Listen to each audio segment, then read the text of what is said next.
Bonjour, merci d'être là. Nous sommes tous réunis aujourd'hui pour vous parler du financement bancaire. Pour ce premier live, on est ravis de l'opérer avec Jessie Cohen, directrice également des agences Stéphane Plaza Immobilier, Cagnes et Vence. Je commence par présenter Anthony Laporte qui va se présenter et nous dire ce qu'il me propose. Bonjour à tous, donc Anthony Laporte, moi je suis le responsable de l'agence Planète Crédit à Antibes. On va te laisser te présenter, Michael. Oui, et Michael Maillet, directeur de secteur pour la société CAFPI. Très bien. Bon, on va attaquer les questions. Et la première question, comment se porte le marché du prêt immobilier post-confinement ? Eh ben, ce marché de l'immobilier post-confinement se porte bien. Il y a quand même eu un effet entonnoir au confinement. Les projets se sont arrêtés pour les acquéreurs d'un coup d'un seul. Il a fallu que quand même les banquiers s'adaptent, que les courtiers s'adaptent, parce qu'il y avait quand même des projets en cours et déjà identifiés. Dès le post-confinement, ces projets ont repris de plus belle.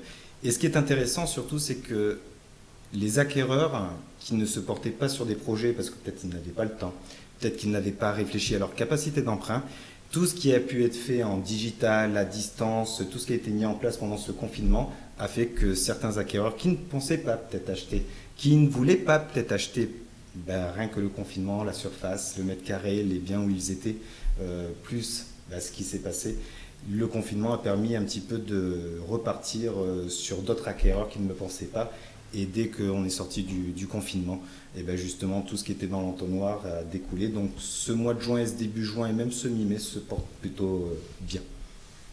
Anthony, vous voulez peut-être compléter ? Mais je rejoins totalement Michael par rapport à ça. Donc là, on assiste à un effet rattrapage, tout simplement parce qu'il y a eu beaucoup de projets qui ont été mis en stand-by, beaucoup d'acquéreurs qui effectivement ont eu le temps de se pencher sur le sujet. Il y a eu aussi un regain d'intérêt concernant peut-être des surfaces plus grandes, des extérieurs ou autres. Donc c'est vrai que là, on assiste à un fort rattrapage au niveau de la demande de crédit. Donc depuis le déconfinement, on est extrêmement sollicité.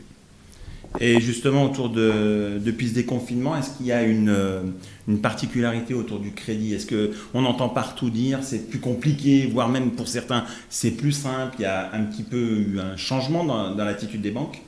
Alors tout à fait, ça, tu as raison de le souligner Hervé, parce que effectivement c'est un sujet d'actualité pour deux raisons.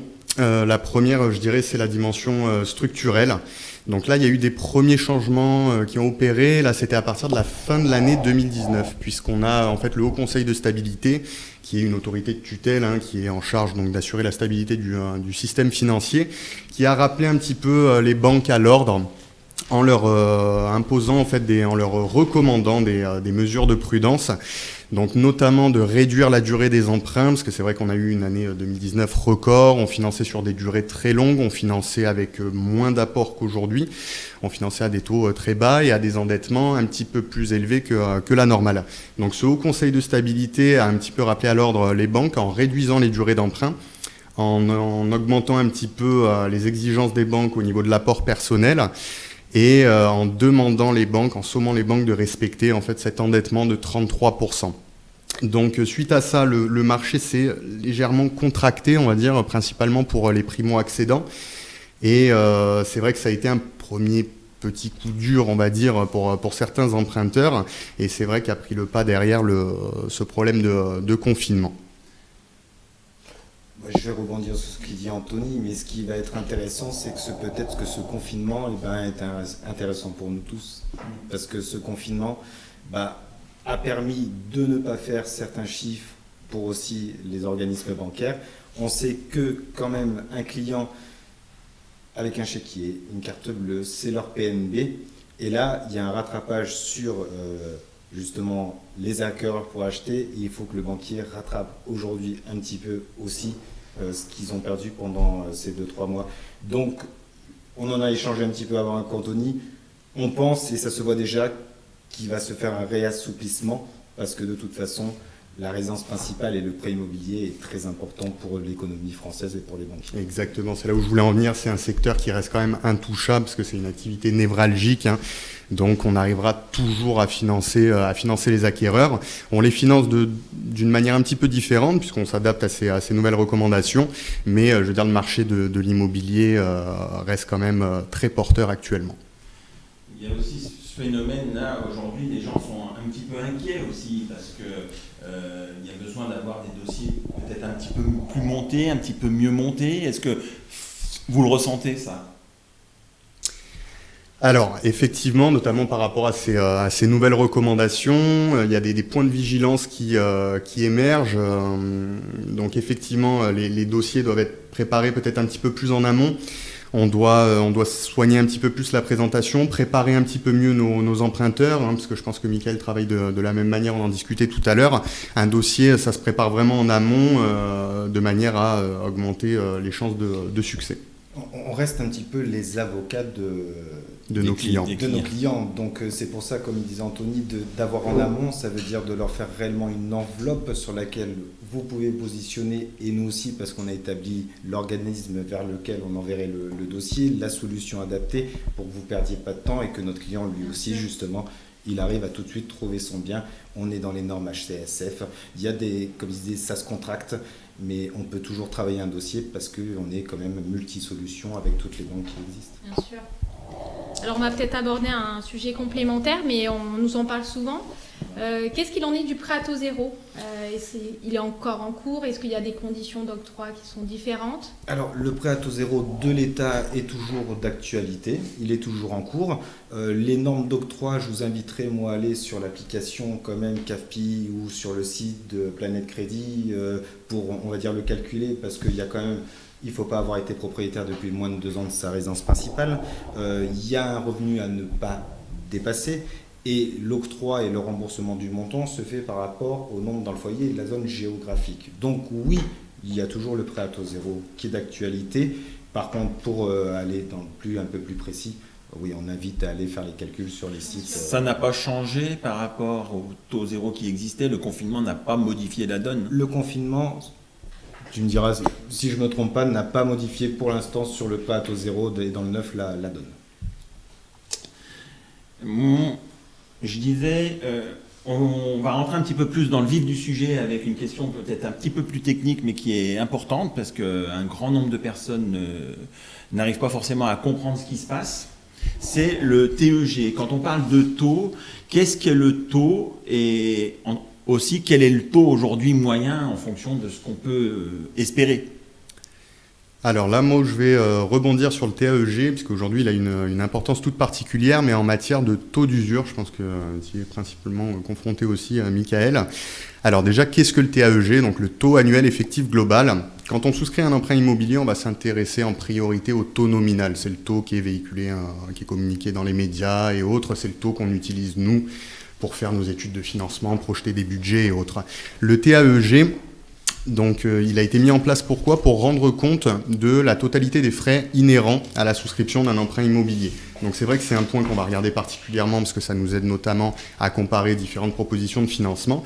Mais là où le TAEG revêt toute son importance, c'est que les banques ont l'obligation de ne pas dépasser un certain taux lorsqu'elles octroient des prêts immobiliers. C'est ce qu'on appelle le taux d'usure. Donc il est révisé tous les trimestres. Et en fait, il correspond à la moyenne des taux effectifs moyens pratiqués par les différents établissements bancaires. Est-ce que cela veut dire, par exemple, je me rappelle, on a quelques années d'immobilier, il y a quelques années, on était à des taux qui avoisinaient les 4, voire les 5% il y a quelques années. Aujourd'hui, ça n'est plus le cas. Est-ce qu'il y a un rapport ? Alors, excellente remarque, puisque là, en fait, on assiste à une situation un petit peu particulière. Vu que le premier trimestre de l'année a été caractérisé par des taux qui étaient encore très bas, si vous voulez, le taux d'usure qui prévaut aujourd'hui, c'est la moyenne des taux du premier trimestre. Et vu que les taux sont un petit peu remontés pendant le confinement, parce que les banques ont pris un petit peu peur sur le moment, ce qui est en train de changer aujourd'hui, rassurez-vous. C'est vrai que là, on a certains dossiers où il faut être particulièrement attentif à ce TAEG, notamment au niveau du coût de l'assurance, donc en fonction de l'âge des emprunteurs. C'est vrai que c'est des choses qui peuvent être à surveiller tout particulièrement en ce moment. Ok. Est-ce que tu veux compléter, Michael ou... Non, il a donné là, Ouais. c'est super. Voilà, pour compléter, c'est pas complété, mais c'est Alors, comme il disait, je pense, bonne nouvelle, on a entendu où il y a des mails qui arrivent où le taux d'usure devrait remonter. Donc déjà, ça veut dire que peut-être les taux directeurs vont s'assouplir. Et ça va dans la petite logique qu'on annonçait tout à l'heure, c'est qu'on repart peut-être sur un réel marché dynamique dans tous les sens. Ça veut dire qu'il y a peut-être une baisse des taux aussi qui risque d'être opérée? Alors, une baisse des taux, aujourd'hui, il faut savoir que les banquiers choisissent leur profil. Ça veut dire qu'aujourd'hui, il y a quand même des taux toujours bas. Ils ont été obligés d'augmenter à cause des taux directeurs et de la crise, mais ils choisissent un petit peu ce qu'ils ont envie de faire et c'est là tout notre intérêt, c'est qu'on sait un petit peu qui va faire quoi. Mais on va dire qu'aujourd'hui, les taux, et comme vous l'avez dit, vous les avez connus, les taux sont toujours extrêmement bas quand sur 25 ans ou sur 20 ans de ce qu'on a pu connaître, tout à fait. Exactement, si je peux rebondir là-dessus, c'est vrai qu'on a tous été un petit peu choqués parce que par rapport aux taux qui étaient en vigueur au début de l'année, on a quand même subi une petite hausse, ça a un petit peu affolé tout le monde. Après, c'est vrai qu'historiquement, quand on regarde la courbe des taux d'intérêt, on est encore dans une période très propice à l'investissement puisqu'on est sur des taux historiquement bas. Donc, les choses sont à replacer dans leur contexte. Alors justement, complémentaire aussi, parce que c'est une question qui nous a été posée par nos acquéreurs. Quels sont les types de garanties qu'on peut trouver dans un prêt immobilier? Est-ce que tu peux nous répondre là-dessus, Mickaël? Oui, bien sûr. Alors les types de garanties, on a tous connu de toute façon avant que les systèmes de cautionnement sortent, c'est la garantie réelle, donc l'hypothèque, mais qui est aussi appelée privilège de prêteur de deniers. On va parler d'hypothèque dans le neuf et privilège de prêteur de deniers dans l'ancien. C'est une inscription, c'est une garantie réelle, c'est le notaire et c'est inscrit. Il existe maintenant, depuis un certain temps déjà, des systèmes de cautionnement, soit bancaires, donc caution propre banque, soit des cautions, ce qu'on va appeler par rapport à notre travail, par rapport à notre profession. Je suis enseignant, j'ai droit à une caution spéciale. Je suis hospitalier, j'ai droit à une caution spéciale. Pour les gens qui n'ont pas peut-être, qui ne sont pas affiliés à une caution par rapport à leur profession, il existe aussi les cautions bancaires. C'est ce que de toute façon on essaye un petit peu de placer à chaque dossier parce que c'est ce qui est le mieux pour le client. Par contre, c'est dans les normes d'octroi, tout le monde n'y a pas le droit. Très bien. Je profite de cette petite partie là pour parler des investisseurs. Ça fait une petite question que je me pose. On a de plus en plus d'investisseurs. Est-ce que c'est un profil particulier? Est-ce que c'est un profil à risque? Qu'est-ce qu'il en est? Alors, ça va dépendre déjà du profil d'investisseur, parce qu'aujourd'hui, les banques on recherche un petit peu plus de sécurité qu'auparavant, et c'est normal, c'est ce qui se passe généralement quand il y a une petite tension au niveau économique, c'est ce qu'on a pu vivre ces 2 derniers mois.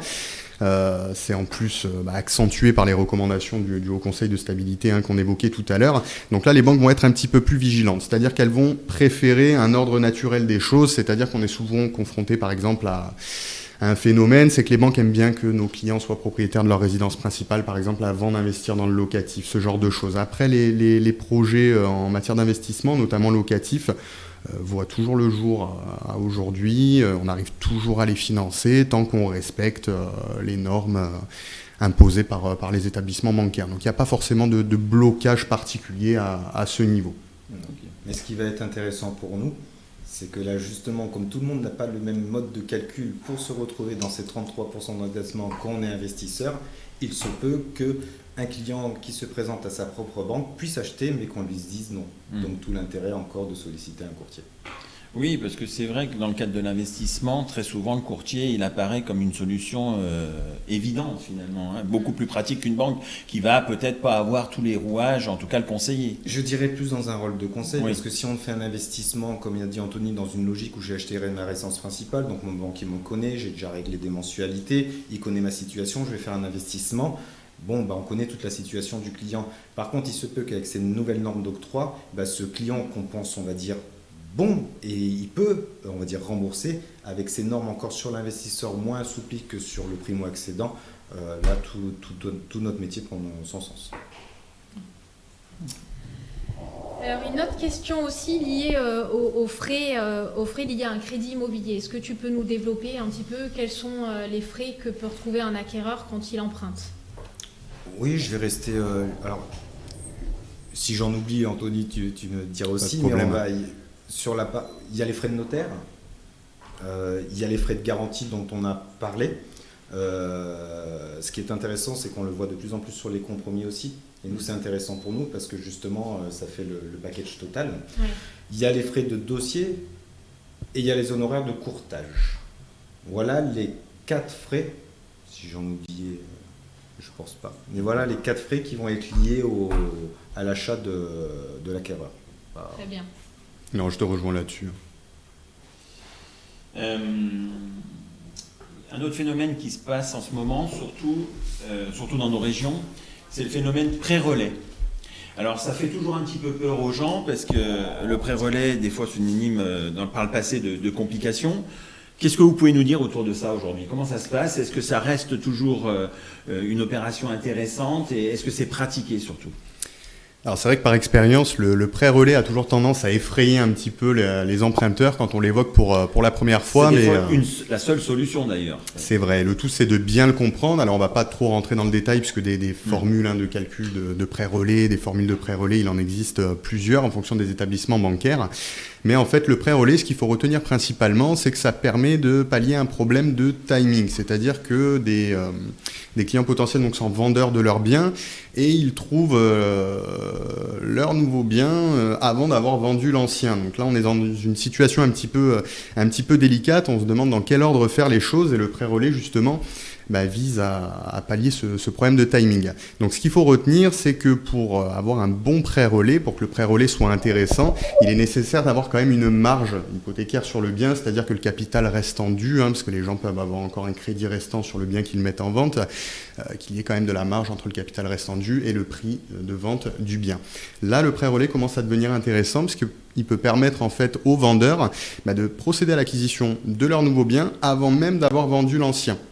Et ce, sur une période qui peut s'étaler jusqu'à 24 mois pour un coût qui, finalement, quand on le calcule au prorata temporis, reste relativement intéressant puisqu'il permet d'octroyer 24 mois au vendeur pour vendre dans les meilleures conditions. C'est-à-dire qu'il n'a pas à décoter son bien pour s'empresser de vendre et pouvoir procéder à sa nouvelle acquisition. Donc ça mérite vraiment d'être étudié en fonction des cas de figure. Et la question que j'allais te poser, c'est est-ce qu'aujourd'hui c'est véritablement pratiqué? Est-ce que c'est quelque chose qui est sollicité? C'est pratiqué et sollicité, mais comme il disait Anthony, si c'est bien expliqué et bien rassuré. Ça veut dire quoi bien rassuré? Ça veut dire qu'aujourd'hui, un relais va coûter moins cher que si on vend que par location. Ce qui va nous permettre, comme il dit Anthony, de trouver d'abord son bien en visitant et avoir un coup de cœur, alors que si on a vendu et qu'on part en location, c'est 2 déménagements, ça devient compliqué. Par contre, oui, ça a été, on va dire, et on comprend la peur parce qu'à un moment, il n'y avait pas d'expertise faite par les banques sur les biens. Les gens mettaient, on va dire, à combien ils voulaient vendre son bien, et puis ça ne se vendait pas. Et c'est là qu'il y a eu un peu la catastrophe, donc ça a fait peur. Par contre, aujourd'hui, toutes les banques font des expertises. Les professionnels de l'immobilier font bien, on va dire, l'expertise, ça se rejoint, c'est bien assuré, il y a une marge hypothécaire comme il dit, et ça ne doit plus faire peur parce que le calcul qu'on va leur faire, on va leur dire voilà si tu as vendu, voilà si tu n'as pas vendu. Après, il y a un choix qui est fait, mais ça s'est fait, ça se fera toujours. Par contre, oui, si on va voir un banquier pour un prêt au relais, oui, le banquier, et je le comprends aussi, c'est que sa seule solution dans son intérêt, lui, il peut faire un petit peu peur quand même sur un prêt relais parce qu'il a quand même son client en face, c'est son client, d'expliquer quelque chose qui n'est pas maîtrisé sur la totalité parce que c'est 12 ou 24 mois, c'est un petit peu compliqué, mais si c'est bien fait de A à Z, ça permet aux gens d'acquérir un coup de cœur avant d'avoir vendu, tout à fait. Le principe, c'est surtout de bien estimer le bien à la base, finalement, si je comprends bien.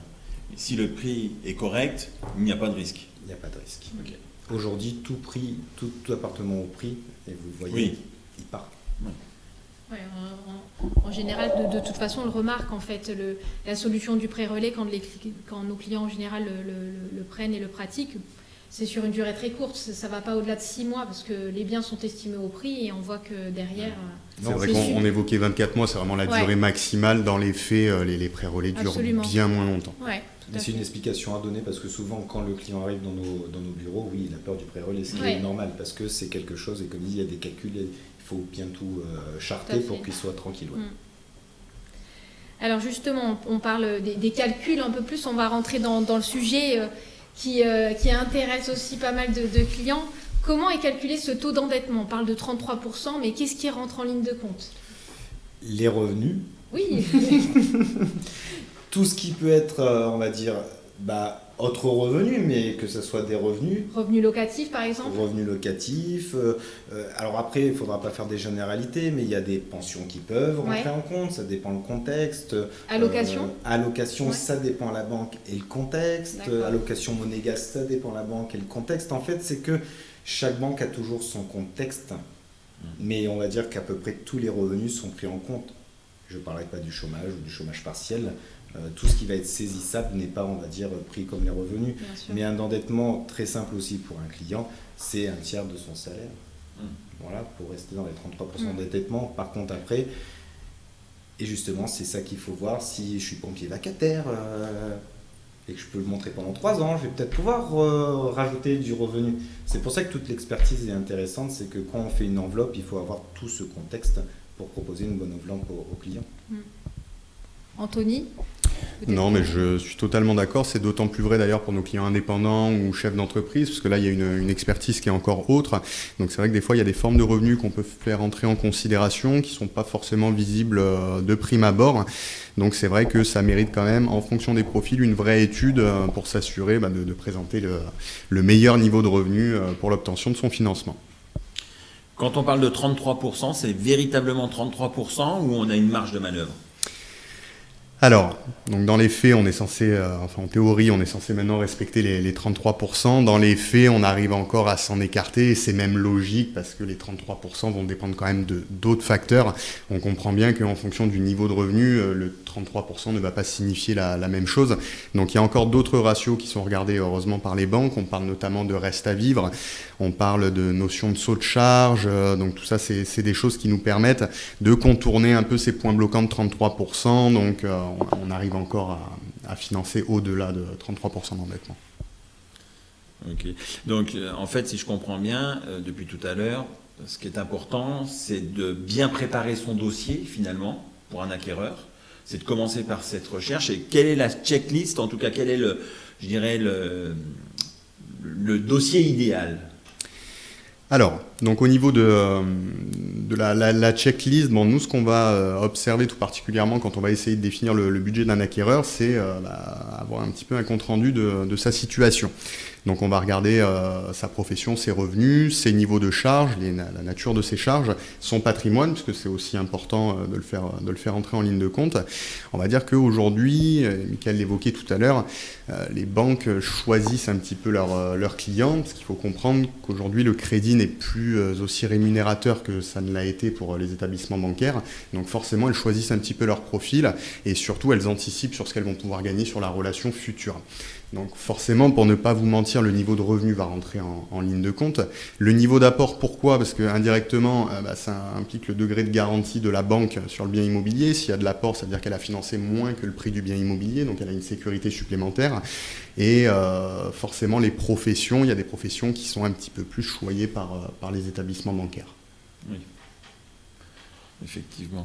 C'est pour ça que c'est très important d'avoir tous ces documents en amont parce que ça va préparer le dossier. Plus on a des questions, on a posé de questions aux clients, plus on a ces documents, plus on peut anticiper par rapport au partenaire, on a envie de le présenter et on est des facilitateurs d'octroi de prêt en fait. Donc comme on disait tout à l'heure, on est un peu les avocats des clients, préparer un dossier en amont avec une belle checklist et on va dire qu'aujourd'hui de plus en plus les clients savent ce qu'il faut déjà fournir pour une première étude. Il faut démarrer assez rapidement son projet, donc c'est venir voir, en tout cas venir voir le courtier le plus vite possible pour engager et la réception de tous ces documents. Tout à fait, c'est ce qu'on a vu pendant le confinement sur les réflexions où les gens n'avaient pas forcément le temps avec les enfants, on était bien dans cet appart, mais on n'a pas eu le temps de se projeter. Le client est averti aujourd'hui avec tout ce qu'il peut avoir sur Internet. On avait juste à lui solliciter ses documents par transmission, par mail, et on était capable de faire des capacités d'emprunt. Aujourd'hui, le client, il sait ce qu'il faut fournir de toute façon à 90% pour qu'on lui fasse une étude. Après, justement, le 10%, c'est les questions qu'on va poser pour fignoler le dossier et faire le package pour que le banquier soit content du client qu'on vient voir. Vous avez répondu déjà à pas mal de questions. Je pense que ça a été intéressant pour ceux qui nous suivent de pouvoir mieux comprendre les crédits immobiliers aujourd'hui. Et peut-être pour conclure, présenter un peu les avantages que peut avoir un acquéreur de passer par un courtier. Je pense, après on va partager avec Anthony, mais je pense que de ce qu'on a décrit, c'est vraiment un full service. On va faire la capacité d'emprunt et donc faire une enveloppe. On va les rassurer dans le sens où si on a établi nous l'enveloppe, il y a un certificat de faisabilité qui est donné, ça veut dire que quand même il y a un engagement du courtier qui fait que s'il trouve son bien, il y a eu l'étude qui est faite bien à 100% pour qu'on donne le dossier au partenaire, on sache combien il va payer, on sache sur quelles années ils vont partir. C'est important, le primo-accédant c'est la première dépense du ménage, donc c'est la plus grosse en plus. Donc, et surtout, c'est d'apporter toutes ces solutions, je dirais pas dossier solution, mais en un rendez-vous, le client a tout le panel des banques. Nous, par rapport à ce qu'il va nous dire, par rapport à l'écoute qu'on va lui apporter, on va le diriger vers une banque qui lui convient par rapport à son profil, ou même le laisser s'il est bien dans sa propre banque. Mais voilà, c'est tout ça. Je pense que notre métier est redevenu, parce que je l'ai commencé il y a longtemps, il s'était un peu perdu, et là il revient dans le sens où on a quand même une forte valeur ajoutée, parce qu'on ne fait que du prêt immobilier, donc on est au service du client que pour le prêt immobilier. Donc pour l'acquisition, le français, sa résidence principale, c'est très important. C'est ce qu'il a en tête chez nous. Donc je te laisse un peu parce que je pourrais en parler des heures. C'est un petit peu ce que j'allais dire, c'est-à-dire c'est un petit peu comme le métier d'agent immobilier qui s'est transformé, qui est véritablement maintenant un métier de conseil. Je dirais le métier de courtier, c'est aussi d'abord et avant tout un métier de conseil finalement. Exactement, donc moi je suis issu du domaine bancaire, donc je peux en parler en connaissance de cause. C'est vrai que le courtier aujourd'hui, par la force des choses, est beaucoup plus disponible, beaucoup plus réactif, parce qu'on le voit, on a beaucoup moins de contact avec son établissement bancaire. Alors, c'est pas de la faute du banquier, mais le banquier a de plus en plus de choses à faire. Il est de moins en moins spécialisé puisqu'on lui demande d'être généraliste et effectivement, comme le disait Michael, aujourd'hui de ne traiter que du prêt immobilier et surtout d'échanger avec des interlocuteurs bancaires qui ne traitent que du prêt immobilier, ça permet d'être d'autant plus performant et d'autant plus réactif. Ensuite, je pourrais dire aussi que nous, on assure la primauté des intérêts de notre client parce qu'on est vraiment à 100% de son côté. Alors, ça ne veut pas dire que le conseiller bancaire ne va pas l'être, mais il est obligé aussi en même temps de préserver les intérêts de son enseigne. Et forcément, il est obligé de placer le curseur un petit peu entre les deux. Il est un peu plus dirigé vers un monoproduit finalement peut-être. C'est un monoproduit. C'est un monoproduit, il a un parti pris forcément par la force des choses. Alors, on fait un petit peu le point là. Tout d'abord, merci beaucoup pour être tous là et nous poser des questions. On a une question de Pierre qui nous dit: qu'est-ce qu'une garantie hypothécaire ? C'est une inscription. Alors, quand on dit inscription, ça veut dire que le bien qu'on achète va être inscrit au bureau des hypothèques. D'accord, ça veut dire que demain, si on ne paye pas, notre bien il est garanti sous hypothèque, donc il peut partir, on va dire, à la barre. Et si demain on a fini notre crédit ou qu'on arrive à terme ou qu'on a vendu notre bien, il faudra qu'on paye une inscription, lever l'inscription en fait. C'est pour ça qu'on se dirige beaucoup vers les cautions. L'hypothèque ou la garantie hypothécaire aujourd'hui, ça va être bien. Et on reste toujours 2 ans après la fin du remboursement. Tout à fait. Donc finalement, c'est toujours plus 2 ans. Tout à fait. Quand le crédit s'éteint naturellement, après sauf en cas de vente où effectivement là il y a des frais de main levée à payer, donc il faut faire attention aussi à ces frais-là. C'est de moins en moins sollicité par les banques. Alors, une autre chose concernant plutôt là les professions. Nago qui nous dit, ou Najo, je ne sais pas, désolé, qui nous dit quelles sont les professions qui sont choyées par les banquiers aujourd'hui. Est-ce qu'il y a déjà une profession choyée et lesquelles le sont ? Alors, donc il est vrai, c'est d'autant plus vrai au vu du contexte actuel, les fonctionnaires restent quand même une clientèle particulièrement appréciée des banques. On en connaît facilement les raisons. Elles adorent aussi tout ce qui est professionnel libéral. Ça, elles adorent cette typologie-là de clientèle. Après, on retrouve des bons profils dans toutes les professions. Ça va dépendre de tout un tas de critères, notamment l'ancienneté sur le poste, l'évolution et autres. Donc, il ne faut pas s'arrêter qu'aux professions qui sont choyées en apparence par les établissements bancaires. Donc on nous fait remarquer qu'il faut que vous soyez j'ai entendu. un petit peu plus près, voilà, c'est ça. Est-ce qu'il y a un complément à apporter à ça? Non, tout dossier aujourd'hui et tout profil, si il est bien emmené et bien construit, on peut nous montrer aux banquiers aussi tout l'intérêt du profil. Je veux dire, ils ont leur profil à choyer, mais on peut nous aussi, par justement l'analyse et autres que l'on a nous, lui faire justement montrer au banquier que ce profil-là, peut-être pas aujourd'hui, mais peut-être demain, ça serait bien que tu l'aies dans tes tablettes. Exactement. Parce que c'est vrai que le potentiel du profil est aussi important à aujourd'hui, puisque la banque, en fait, quand elle va capter un nouveau client, elle fait quand même un pari sur le long terme, parce qu'elle va mettre du temps avant de rentabiliser sa conquête client, Donc c'est vrai que le potentiel du client est aussi important dans un dossier de prêt. Parfait. Jessie, une petite question, une petite réponse? Moi, je pense que vous avez été vraiment complet dans l'analyse et les questions qu'on a pu vous soumettre et qui ont été aussi données par nos acquéreurs. Hein. La plupart, c'est les clients aussi qui ont voulu poser ces questions. Et c'est vrai que je pense que ça peut les aider au quotidien à mieux interpréter le crédit et que ça soit complémentaire justement avec notre activité, parce qu'au quotidien, c'est ce qu'on fait aussi, c'est le rôle de l'agent immobilier d'avoir ce service-là et de compléter l'offre qui n'est pas qu'un achat immobilier, mais aussi la partie crédit. Donc on vous remercie pour ces analyses, et on remercie les internautes aussi qui nous ont suivis et qui pourront partager la vidéo et la déployer, parce qu'elle sera publiée dans quelques minutes, justement pour pouvoir être diffusée à tous. Vous retrouverez la vidéo sur nos chaînes YouTube respectives. Et puis moi, pour on va dire le mot de la fin, je vous dirais, n'hésitez surtout pas à rencontrer des courtiers, puisque c'était aussi le but de vous faire connaître cette profession, si vous ne la connaissez pas déjà. Et puis merci pour ce premier live. On s'en est pas trop mal sorti, on a essayé de faire quelque chose. Donc, en tout cas, merci beaucoup. N'hésitez pas à liker, à partager, à nous rencontrer dans nos agences respectives. On est à votre entière disposition et on saura vous conseiller. Merci beaucoup. Merci à tous, à bientôt.